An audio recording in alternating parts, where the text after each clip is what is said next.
ఒక్కటి కూడా చెప్పుకోవడానికి ఏ పని చేయలేదు. అందుకే ఏం చేస్తారు, ఆ మీటింగ్ కి ఎదురుగా ఉన్న హాస్పిటల్ ని పేషెంట్లను కూడా బయటికి తరిమేసి క్లీనింగ్ చేశారు. అక్కడ వచ్చి ఆయన చెత్త ఊడుస్తాడని.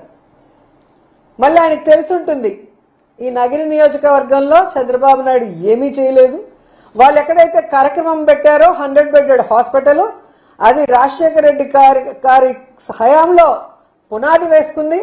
జగన్మోహన్ రెడ్డి గారి హయాంలోనే డయాలసిస్ సెంటర్ తో పాటు అన్ని ఫెసిలిటీస్ ని కూడా ఆ హాస్పిటల్ కి ఇవ్వటం జరిగింది. అక్కడికి వెళ్తే మనకు అవమానం తప్పదు అనుకుని అటు పక్క పోకుండా మీటింగ్ లోనే కూర్చోవటం మనం అందరూ గమనించాల్సిన విషయం. ఎందుకు ఇది నేను చెప్తున్నానంటే, చెప్పుకోవడానికి 4 సార్లు ముఖ్యమంత్రి అయ్యాడు చంద్రబాబు నాయుడు. ఈ నగరి నియోజకవర్గంలో చంద్రబాబు నాయుడు హయాంలో ఉన్న ఏ ఎమ్మెల్యే కూడా వాళ్ళ అధికారంలో ఉన్నప్పుడు ఇక్కడ ఎమ్మెల్యేగా ఉన్న అపోజిషన్ లో ఉన్న బాను గాని వాళ్ళ నాన్న గాని ఈ నియోజకవర్గానికి చేసింది శూన్యం. నగరి విషయానికి ఎత్తుకోండి. నగరికి కావాల్సిన అర్బన్ హెల్త్ సెంటర్లు మొన్నటి వరకు రెంటెడ్ లో ఉన్నాయి, జగనన్న హయాంలో మేం కట్టినవి. డయాలసిస్ సెంటర్ జగనన్న ఆశీస్సులతో మేం కట్టినవి. పార్క్ మేం కట్టినది. ఎలక్ట్రిక్ క్రిమినేషన్ సెంటర్ మేం కట్టినది. టెంపుల్స్ మేం కట్టినది. పాలిటెక్నిక్ కాలేజ్ పుత్తూరులో మేం కట్టినది. షాదీ మహల్ మేం కట్టినది. టీటీడీ ద్వారా వడమాలపేటలో కళ్యాణ మండపం కట్టాము. ఇప్పుడు నగిరి రూరల్లో బుగ్గాగ్రహారం దగ్గర మేమే కట్టాం. నిండ్రలో టెంపుల్ కట్టాం. సబ్ స్టేషన్ లో ఐటీ కాలేజ్ కట్టినాం. ఇలా చెప్పుకుంటూ పోతే చెప్పడానికి కొన్ని వందలున్నాయి.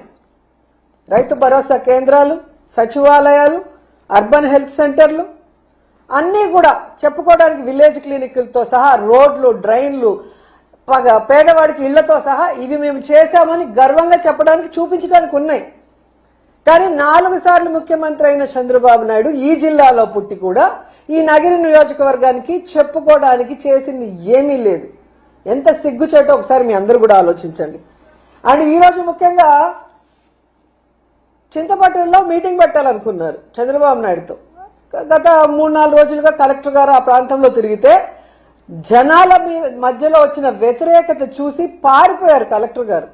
ఎందుకంటే ప్రతి ఎన్నికల ముందు వస్తారు చంద్రబాబు నాయుడు, మీకు ఖచ్చితంగా ఈ టెక్స్టైల్ పార్క్, చేనేత కార్మికులు ఎక్కువగా ఉన్నారు కాబట్టి టెక్స్టైల్ పార్క్ కట్టిస్తానంటాడు. ఎలక్షన్ అయిపోయాక మళ్ళీ పంగనామాలు పెడతాడు. మొన్న ఎలక్షన్ లో ఇదే చెప్పి చేయలేదు కాబట్టి అందరూ కలెక్టర్ని నిలదీశారు. అలాగే ఎన్నికల్లో మీటింగ్లకు వచ్చిన ప్రతిసారి ఇక్కడున్న పవర్ లూమ్స్ వాళ్ళకి 500 యూనిట్ల ఫ్రీ పవర్ ఇస్తామని చెప్పి వాగ్దానం చేస్తాడు. మొన్న అయితే ఏకంగా జియోనే చేశారు. ఇక్కడున్న మా అమాయకులైన చేనేత కార్మికులు అసలు సంబరపడిపోయి పాలాభిషేకాలు చేసేసి మీటింగ్లు పెట్టేసి, ఇక్కడ ఒక పనికిమాలిన ఎమ్మెల్యే ఉన్నాడు, ఏ పని చేయడు, మనుషులకు కనిపించడు, ఫోన్లు ఎత్తాడు, వాడిని కూడా పొగడేశారు. మాకు ఆశ్చర్యం వేసింది, ఇది ఎలా సాధ్యం? జగనన్న చేయలేదు, నేను ఎలా చేస్తాడు? కొన్ని లక్షల రూపాయలు ఈరోజు పిల్లల చదువు కోసం గాని, ఆరోగ్యం కోసం గాని, వాళ్ళకి పక్కా ఇళ్ల కోసం గాని ఇంత చేసిన వ్యక్తి చేనేత కార్మికులు కోవిడ్ లో కూడా స్కూల్ యూనిఫామ్స్ తో దాదాపుగా 10 కోట్ల రూపాయలకు పైగా వాళ్ళకి డబ్బులు వచ్చే విధంగా యూనిఫామ్ల ఆర్డర్లు ఇచ్చారు. నేతన్న నేస్తం ఇచ్చారు. రాజశేఖర రెడ్డి గారు అయితే ఏకంగా ఇక్కడున్న వాటర్ పొల్యూట్ కాకుండా ఈటీపీ ప్లాంట్ ఇచ్చి ఇక్కడున్న వాళ్ళని కాపాడితే అన్నిటినీ నాశనం చేసేసిన వీళ్ళు. ముద్దుకృష్ణ నాయుడు నాశనం చేశాడు. మున్సిపాలిటీయే లేకుండా చేస్తా మేము అధికారంలో వస్తే, మీరు పన్నులు కట్టొద్దండి అని చెప్పి అందరినీ చెడగొట్టాడు. ఈటీపీ ప్లాంట్ కనెక్షన్ ఇవ్వద్దండి, అసలు కట్టాల్సిన అవసరం లేదు అని చెప్పి చెడగొట్టాడు. అధికారంలోకి 2014లో వచ్చినా ఇంతవరకు మున్సిపాలిటీ క్యాన్సిల్ అవ్వలేదు. ఈటీపీ ప్లాంట్ లో కనెక్షన్ ఇవ్వకపోవటం వల్ల ఈరోజు ఎక్కడ బోర్లు వేసినా రంగు నీళ్లతో, కెమికల్ నీళ్లతో ప్రతి ఒక్కరికి స్కిన్ డిసీజ్ వస్తూ, ప్రతి ఒక్కరికి కిడ్నీల ప్రాబ్లం వచ్చి డయాలసిస్ కోసం పరుగులు తీసే పరిస్థితి.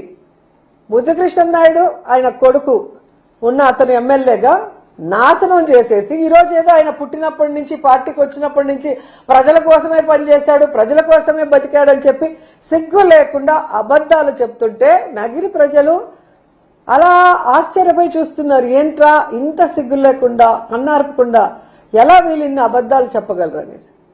చాలా బాధాకరమైన